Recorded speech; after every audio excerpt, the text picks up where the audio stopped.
Tone Nsubuga Kipoi eri omubaka wa Bulo West yakwatibwa nga 31 mwezi gwa January omwaka guno ku misango egy'okufera abannansi ba Botswana n'abajjako ensimbi nga yiyita omusawo w'ekinnansi.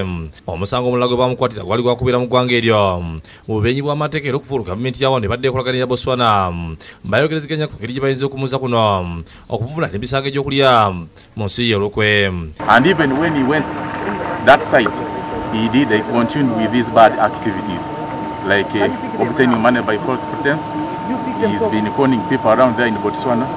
So that's why he was charged in the courts in Botswana and he's been brought back here. Kipoi yaliko mbaka wa Bulo West mu Parliament y'omwenda wakati wa 2011 ne 2014 ku tiketi ya NRM.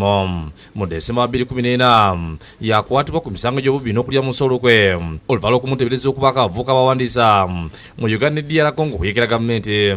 Ono bamutaka akalo ka kooti kyokka ne yemulula n'addukira mu DR Congo eyo gye yava n'ayingira Botswana. Kigambibwa nti ngali Botswana yakwatagana n'omusajja Robert Kitale ne batandika okufera abannansi b'eggwanga eryo nga biyita abasaba Abaganda era ne bakwatibwa. Bano baleetedwa ku ssawatane ez'okumakya mu nnyonyi empangise ne batuuzibwa ku kisaawe ekikadde Entebbe wakati mu kwerinda okw'amaanyi.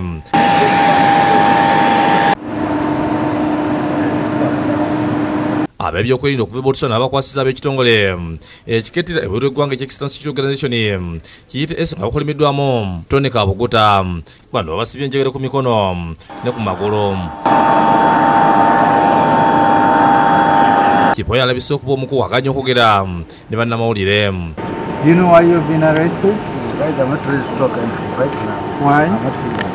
You're not feeling. What's the problem? You have 3 minutes. Do you have any self-concern? Ye Kitale ategeeza nti bamukwatidde gwakulwa mu ggwanga erya Botswana ng'ebyemisango gya Kipoi tabimanyiiko. Okugamba nti obadde okolagana ne Kipoi.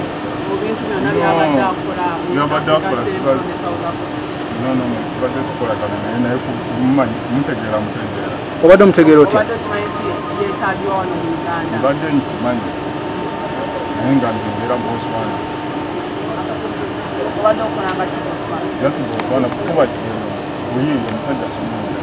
Omukungu wa ESO Tony Kabuguta ategeeza nti bano bagenda kubagulako emisango egy'okulya mu nsi olukwe n'oluvannyuma kwasibwa poliisi egenda mu maaso n'okukola ogwayo. He has a case of treason. Now we are going to give him to police so that they can carry on with their investigations. How about this other fella? He is the same. They have been doing the same thing. That's Robert Kitale. He is also an accomplice of Tony. Babavuze ku sipiidi y'amaanyi ne batwalibwa mu nkambi y'amagye Makindye.